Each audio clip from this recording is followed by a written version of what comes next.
बिस्मिल्लाहिर्रहमानिर्रहीम। अस्सलाम वालेकुम नाज़रीन, मैं हूं आमशरी आरिफ हमीद भट्टी लाहौर से अहम तरीन खबरों के साथ। कुफर टूटा खुदा खुदा करके जितना निगरान हुकूमत और मुस्लिम लीग इलेक्शन से फरार के रास्ते गैर आइनी और गैर कानूनी तौर पर अपना रही थी, बिला आखिर सुप्रीम कोर्ट के हुक्म पर वो जो इलेक्शन कमीशन सदर को नहीं मानता था उसी के पास आके तारीख फाइनल करना पड़ी। और आज जब आरफ अलवी के सामने चीफ इलेक्शन कमीशन सिकंदर राजा थे तो ऐसा लग रहा था बड़ी मजबूरी में बैठे हैं, लेकिन अथॉरिटी तो अथॉरिटी होती है। नादरीन, अदालत उज़्मा के हुक्म के बाद चीफ इलेक्शन कमीशन ने सदर ममुल्कियत आरफ अलवी से मुलाकात की और 8 फरवरी का दिन इलेक्शन के लिए फाइनल हो चुका है, जिसकी कल सुप्रीम कोर्ट में तहरीरी तौर पर आगाह कर दिया जाएगा। अब इलेक्शन कमीशन के पास किसी किस्म के फरार का कोई रास्ता नहीं रहा। अब इलेक्शन कमीशन के पास फरार का कोई रास्ता नहीं बचा, मां सिवाय साफ शफाफ इलेक्शन कराने के। शफाफ और शफाफ पर क्वेश्चन है। गो के इलेक्शन कमीशन माजी के करीब में 2 सूबाई असम्बलियां पंजाब और खैबर पख्तूनख्वा के इलेक्शन से फरार का रास्ता अख्तियार कर चुका है और सुप्रीम कोर्ट के हुक्म के बावजूद इलेक्शन नहीं कराए और इसके लिए उजर तलाश करता रहा, लेकिन सुप्रीम कोर्ट का हुक्म दूली के कर डाली।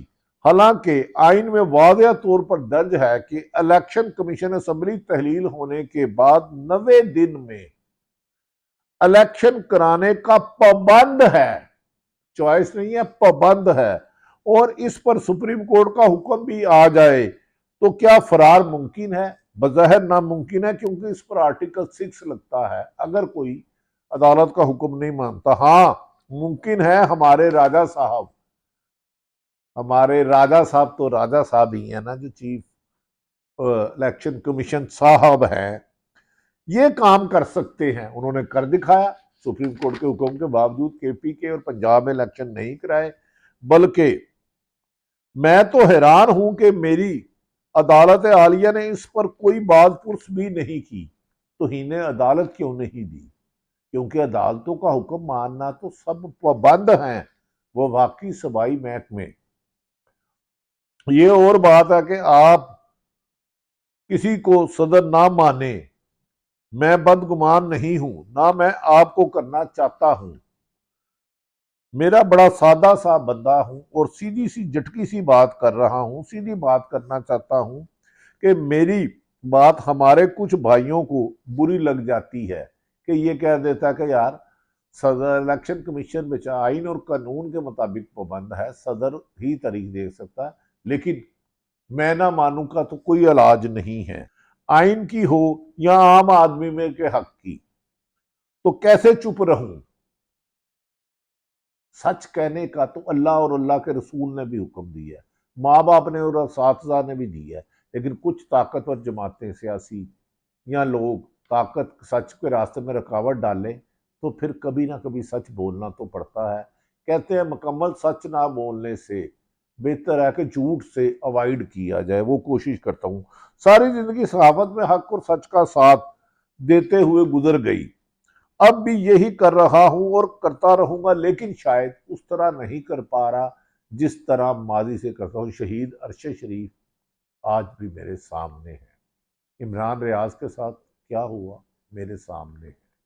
अरशद साबर शाकर मोहित पीरजादा क्यों चले गए? काशिफ अब्बासी को अचानक 2 हफ्ते छुट्टी पे क्यों जाना पड़ा? इसके अलावा एक बहुत लंबी फरिस्त है कि एक एक जर्नलिस्ट पे, समी इब्राहिम के साथ क्या हुआ। 20-20 पर्चे। या अल्लाह इस मुल्क में हर मुहिब वतन की हिफाजत कर।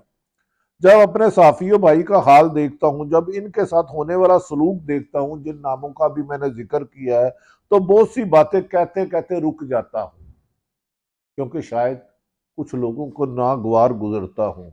कहता जो देखता हूँ वो ही बोलने का आदी हूँ, मैं इस शहर का सबसे बड़ा फसादी हूँ। अरशद शरीफ की शहादत के बाद यकीनन मैं वो नहीं रहा जो था। खैर, अल्लाह ताला बेहतरीन करेगा। जुबान बंदी के डर से बहुत सी खबरें नहीं दे सकता, सिर्फ इसलिए कि मेरा आप सबसे राब्ता रहे और कम अज़ कम आपको ये बताता रहूं कि क्या हो रहा है, मुकम्मल नहीं लेकिन कुछ हकायक बताता रहूं और क्या होने जा रहा है, इसे मुख्तलिफ अंदाजों में आप तक पहुंचाने की कोशिश करता हूं। मुकम्मल सच कहे, हाँ झूठ की मिलावट नहीं करता। खैर बात कहीं और जा रही थी, उम्मीद है आप मेरा थोड़ा कहा समझ जाएंगे। शहीद अरशद शरीफ को नहीं भूलूंगा। इमरान रियाज और दीगर जो लोगों के नाम लिए हैं वो तारीख में कोई ना कोई लिखेगा। सिकंदर सुल्तान राजा साहब, अब पूरी कौम की नजरें आप पर हैं कि बल्कि आप पर गुजरता हर लम्हा जो तारीख बनता जा रहा है, आपने ये तय करना है कि कौम के हाफजे और तारीख की सफ़ों में आपको कैसे याद रखा जाए। इलेक्शन अब कराना तो आपकी मजबूरी है, क्योंकि IMF का दबाव, इंटरनेशनल का दबाव, सुप्रीम कोर्ट के ऑनरेबल जज साहबान का हुक्म, लेकिन साफ शफाफ कराते हैं नहीं, ये सवाल उठता रहेगा। जहां किसी की भी हल तलफी हुई, किसी भी सियासी जमात के कारकुन की, उसकी निशानदेही खुल के ना सही इशारों में करता रहूंगा, और यही मैंने अपने अल्लाह से वादा किया है। नादरीन, आपकी तारीख को याद रखें कि साफ शफाफ इलेक्शन मकसद है, खाली इलेक्शन नहीं। आप इसका मतलब समझते हैं ना हजूर, तमाम सियासी जमातें, तमाम, अगर मुल्क की सबसे बड़ी पार्टी तरीके इंसाफ इंजीनियरिंग के जरिए तोड़कर प्री पोल रिगिंग के जरिए बंदे उठाकर इधर से उधर होते हैं, कोई प्रेस कॉन्फ्रेंस के जरिए पार्टी छोड़ता है और कोई टॉक शो में छोड़ता है, तो इसकी जिम्मेदारी भी आप पर होगी, क्योंकि तमाम अदारे आपके हुक्म के मानने पर राजा जी पाबंद हैं। और ये आपको देखना है कि सबको लेवल प्लेइंग फील्डिंग मिले, तमाम सियासी जमातों को अवाम से राब्ते की इजाजत दी जाए, ये क्योंकि साफ और शफाफ इलेक्शन की जिम्मेदारी आप पर है। अब इलेक्शन की तारीख के साथ साथ तेजी से इमरान खान के केसेस में भी तेजी पेशरफ्त होने जा रही है। इस किस्म की भी खबरें आ रही हैं कि इमरान खान के केस पे तेजी होगी और मुमकिन है कि कोशिश की जाए कि उन्हें इलेक्शन से कबल नवंबर या दिसंबर तक सजा दिलाई जाए, लेकिन ये फैसला हतमी यकीनन अदालत करेगी। एक बड़ी बहस शुरू हो गई है कि जेल में किए गए ट्रायल्स की हैसियत क्या होगी। साइफर केस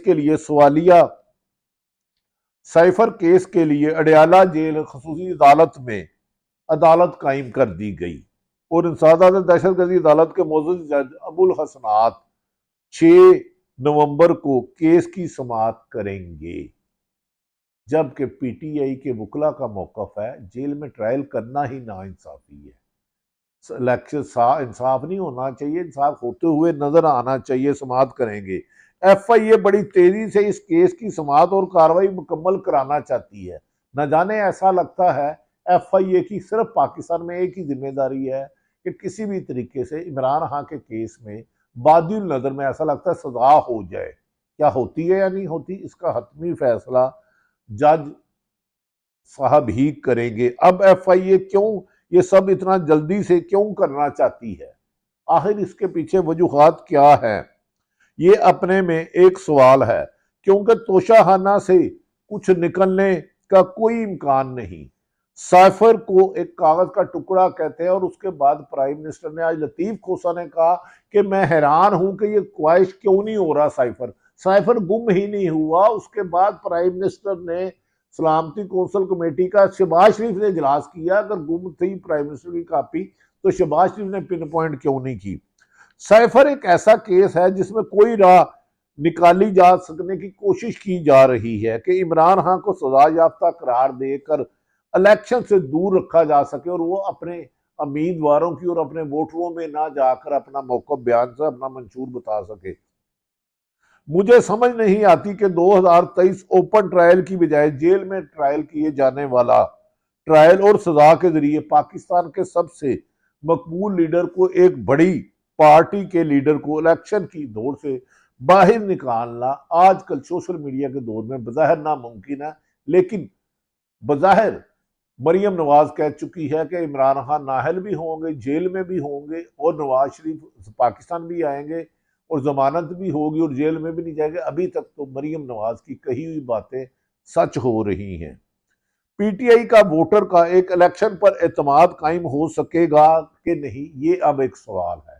पीटीआई और मुस्लिम पीपल्स पार्टी खुद कह रही है लेवल प्लेइंग फील्डिंग नहीं दी जा रही और नून लीग को जिताने की कोशिश, नाकाम कोशिश की जा रही है, जबकि पीटीआई के लीडरशिपों को अगवा करना, उनकी प्रेस कॉन्फ्रेंस करना आप मुझसे ज्यादा जानते हैं। एक 4 साल मफरूर को 2 घंटे, सिर्फ 2 घंटे में जमानत मिल जाती है, जो लंदन से तशरीफ लाते हैं, जो एक मुजरम होते हैं। इसी के लिए निगरान सूबाई हुकूमत सजा मुअत्तल की थी पंजाब हुकूमत ने, लेकिन इमरान खान के केसेस में मुसलसल अल्तवा का शिकार और जेल से बाहर ना आ सकना एक हैरत वाली बात है। एक मुल्क में 2 कानून कैसे और क्यों चलाए जा रहे हैं? ऐसे तो लेवल प्लेइंग फील्डिंग नहीं बनेगा, ना ही अवाम मानेगी ना ही दुनिया मानेगी। क्या ये कहीं तरीका है कि इमरान खान को इलेक्शन नहीं लड़ने देना? ये किसकी सोच है? ये तो मुस्लिम लीग नून की सोच है, जिसका वो इजहार कर चुके हैं। जी हाँ, किसी की फरमाइश पर तय किया गया है। ये फरमाइश किसकी है अब ये नून लीग बेहतर बता सकती है, लेकिन वो वक्तन वक्तन इजहार कर चुके हैं कि इमरान खान इलेक्शन में नहीं होंगे। जो इमरान खान को लाडला कहते थे, असल में वो सबसे बड़े लाडले निकले और निजाम ने साबित किया। जिस तरह उन्हें प्रोटोकॉल दिया गया और जिस तरह तरीके इंसाफ को टारगेट किया गया, लाडला कौन है और ना इंसाफी किसके साथ हो रही है, ये आप सब मुंसफ हैं। और बुजदल भी कौन है? एक शख्स जेल में बैठ के भी इसकी एक तस्वीर आपको अरबों करोड़ों के कैंपेन मट्टी में मिलाने के लिए काफी है, लेकिन इसकी तस्वीर जारी नहीं की जाती। इसे अदालतों में इसलिए पेश नहीं किया जा सकता कि ये अपने चाहने वालों के आगे हाथ ना हिला सके, लोग फूल निछावर ना कर सकें, लोग वजीर आजम इमरान खान का नारा ना ला सके। इसीलिए जेल ट्रायल की कोशिश की जा रही है और आईनी माहिरीन कहते हैं जेल ट्रायल इंसाफ के मुताबिक नहीं है। डर ये हो रहा है कि अगर इमरान खान को कंपेन करने दी गई और कराची से खैबर तक अवाम ने बैलेट बॉक्स से अपनी मर्जी के जरिए वोट डाला और जमहूरियत से इंतकाम लिया, तो फिर इमरान खान की कामयाबी यकीनी है। अगर कराची से खैबर तक लोगों को कैंडिडेट बनने में रुकावट किसी भी जमात को नहीं डाली जाती, वो वोट जिसको डलता है वो गिनते हैं, फिर तरीके इंसाफ की कामयाबी में कोई रुकावट नहीं है, क्योंकि जमहूरियत कहते हैं, बेनज़ीर कहती थी बेहतरीन इंतकाम है। तो इमरान खान ने कहा कि वो इंतकाम की सियासत नहीं करेंगे और जमहूरियत में अवाम की हुकूमत, अवाम के लिए, अवाम के जरिए ही आएंगे, चोर दरवाजा नहीं उपताएंगे। इमरान खान भी अब आराम से नहीं बैठा, वो इन्हें अंदर से जानता है, इसलिए इनकी हर हिकमत अमली को काउंटर करके नाकाम कर रहा है। इसने एबीसी से भी आगे का प्लान बना लिया है। एक इन्होंने प्लान बनाया है, एक इमरान खान ने प्लान बनाए हैं। हर हलके में वो कई कई उम्मीदवारों की लिस्टें तैयार हो चुकी हैं। इनमें वकला और खवातीन को भी टिकटें दी जाएंगी। जैसे जैसे कोई दाएं बाएं होगा उसका अल्टरनेट भी अरेंजमेंट किया हुआ है। कई कई कवरिंग कैंडिडेट होंगे। और याद रखें, ये इलेक्शन तरीके इंसाफ की जिंदगी और मौत का मसला है। साथ जहां तरीके इंसाफ की जिंदगी और मौत के मसले के साथ साथ पाकिस्तान के मुस्तकबिल का तयन करेगा कि मुस्तकबिल में जमहूरियत रहेगी या चंद खानदान मुसल्लत रहेंगे। ये दिन की, मुझे लगता है ये इस मुल्क की बेहतरी की आखिरी जद्दोजहद होगी। इसका नतीजा क्या निकलता है, ये तो इलेक्शन साफ शफाफ होंगे तो उस पर बात होगी। हर हरबा इस्तेमाल हो चुका है, अब फैसला अवाम ने करना है कि वो अपने जमहूरियत कैसे बचाते हैं, अपनी मर्जी के कैंडिडेट को अपने मर्जी का वोट देकर। इसी में जमहूरियत की कामयाबी और अवाम के लिए पाकिस्तान की बका है। अल्लाह ताला पाकिस्तान का हामी और नासिर हो। पाकिस्तान जिंदाबाद।